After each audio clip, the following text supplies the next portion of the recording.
Good afternoon, folks. B. Hawkins here with Let's Talk Healthcare. And one of the things I have learned in bringing you information is that it can be a little challenging with my schedule. So I'm going to make this a little quick because I'm on my way to a client and he doesn't wait well. So I want to talk to you about where to start if you are looking for skilled nursing placement for either yourself or your loved one or maybe a friend. And skilled nursing facilities have been labeled a few different things. Some people will call them nursing homes. Some call them rehab facilities. Some will call them skilled nursing facilities, which is a little more modern for us. And you'll hear them termed as SNFs, skilled nursing facilities. The first place that you're going to want to start is going to be a site called Medicare.gov. Medicare, just like the insurance, .gov. That site is going to allow you to filter the type of placement that you need. So you will choose skilled nursing facilities. And if you're looking for another facility, this is going to help you too. Just filter by that type of facility, the location that you're looking for, and it's going to generate some options for you. Now, it's going to give you a lot of information. It's going to give you state reports. If there were deficiencies that those facilities had, it's going to give you those too. It's also going to tell you if they were corrected. If there were fines that were given to that facility, it's going to list those. Here's the thing.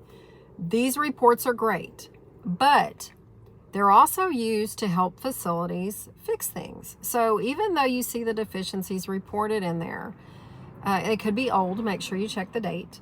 It could have been a one-time situation. So really do your homework and read those reviews, okay? Or read the reports that are in there. The other thing you're going to want to do is read reviews. Here's the thing with reviews, and I'm big on them. I read them before I purchase a product. I read them before I use a service.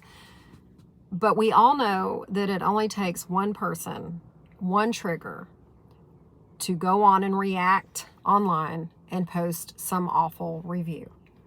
Could be true, couldn't be. What I seen during the course of my career more times than not was that we had made the patients happy, but for some reason a family member wasn't so happy. And so then that family member would go online and post this nasty review that the patient didn't agree with.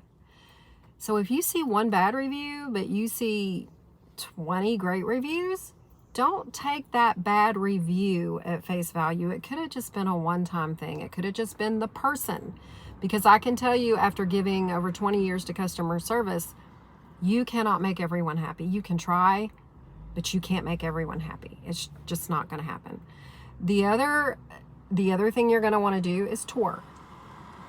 So do I need to call and make an appointment? No. And if a facility tells you that you need to make an appointment, that's a red flag. You should be able to show up. Now, here's the thing with showing up. Everyone, every company, every industry is short-staffed. Don't hold that against your facilities. If they tell you, you know what, we can tour you, but it may be a little bit, offer to wait. Because if you want an authentic tour where you can actually see the facility in its most genuine situation, you are going to want to show up unannounced. It's just like when you have house guests.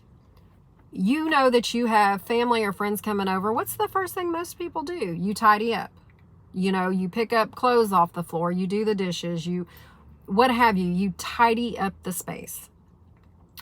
Let me just give you a short story. When I was a hospice representative. I was in one of my skilled nursing facilities, and one of the little residents had rolled up next to me in her wheelchair, and we were having this nice conversation. Well, during the conversation, she says, "You see all the staff scattering around the facility?" I said, "Yes, ma'am." She said, "State is in the facility." I said, "Oh, okay." She said, what they're doing, she said, this is similar to watching a cat cover up its poo. She said, they run around, they cover everything up, they hide stuff. And she said, then when the state's gone, everything goes back to normal. Sadly enough, this is a common situation. This is why I'm telling you to show up unannounced. I can tell you several years back, I had to shop for a potential nursing home for my mom in another state. I was not familiar with the facilities.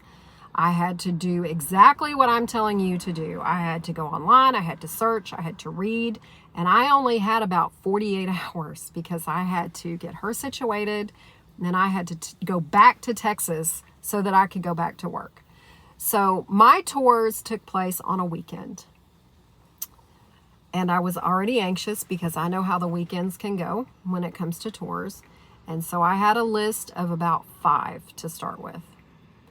One of those 5 would have worked out had we needed it. And so I went through everything from showing up and no one greeting me to people telling me that there was no one available to do tours. Listen to me. Anyone in that facility should be able to give you a tour. It may not be a great tour. They may be a little shy. That's okay. They work there though. So they should be able to at least show you the facility. And then any other questions, they may defer you to admissions, on Monday, what have you. But either way, they should be able to at least show you the facility and show interest in you as a person. The very last facility that I went into, and by this time I was already frustrated. I was distressed. I had almost given up. I walked in, I sat down, and a few minutes later, this nice nurse come up and he says, "Have you been helped?" And I proceeded to tell him the situation, and he says, "Come on, I'll take you for a tour." Hands down, the best tour I have ever had in my career in healthcare, and that's 20 years. Not only did he show me the facility based on the needs I had expressed for my mom, but everyone from the floor techs to dietary staff that was left to clean up to residents that were still up and about smiled, spoke, waved. That said something to me. But the fact that that nurse took initiative and took time out of his schedule to show me the facility and talk to me also showed me that he would have treated my mom the same way and that the staff there would have cared for her appropriately. So show up, because the way they treat you is going to be the way that they treat your loved one. The other thing that you're going to want to ask when you're searching for a facility is about their placement options. Some people only need a short-term rehab stay, and that's okay. You're going to go in for maybe a hip or a knee, get some physical therapy, get some occupational therapy. Maybe you're going in for, you're recovering from pneumonia, and then you're going to go home. So you should be able to use your Medicare or your primary insurance for that stay. And with your Advantage plans, and I'll talk about this in another video, you'll probably have a copay. They're also only going to cover so many days at a time before the facility has to ask for additional time. That's a whole nother video. Either way, if it's a short-term rehab stay, your primary insurance is what you're going to need. You're going to want to make sure that facility is a network. And if there's any copays associated with that or any of your deductible left, you're going to want to get those details as well. Now, if let's use your mom, for example. Mom, I'm not sure I understand. Siri jumped into that conversation. Maybe your mom is going to try some rehab. She's been living independently, and the goal is to see, can she rehab and return home safely and independently, or will we need to look at a long-term placement? Ask that facility if they provide a long-term care placement. If they tell you yes, it's either going to be private pay, which means it's going to come out of your pocket 100%, or they may take your mom in Medicaid pending. There is a process for that. That business office manager is going to provide you a list of documentation that they're going to need in order to get that Medicaid application completed and filed so that they can attempt to get your loved one approved. Don't be overwhelmed by the list. They are doing their job, and this information is absolutely necessary. It will seem like overkill, but I can assure you it is not the decision of the business office to determine what type of information Medicaid may need. They've also got to make sure they qualify. And that's a whole nother video about how you qualify for Medicaid, what assets can affect that, money that can affect that, and we'll go over that maybe the next video. So you're definitely going to want to make sure that facility can accommodate the type of placement that you're looking for. I'm going to leave you with that. Siri keeps wanting to jump in, and I've got a client waiting on me, and it's time sensitive. So if you all would like more information on this topic, or there's another topic that you're interested in, please comment, like, definitely subscribe.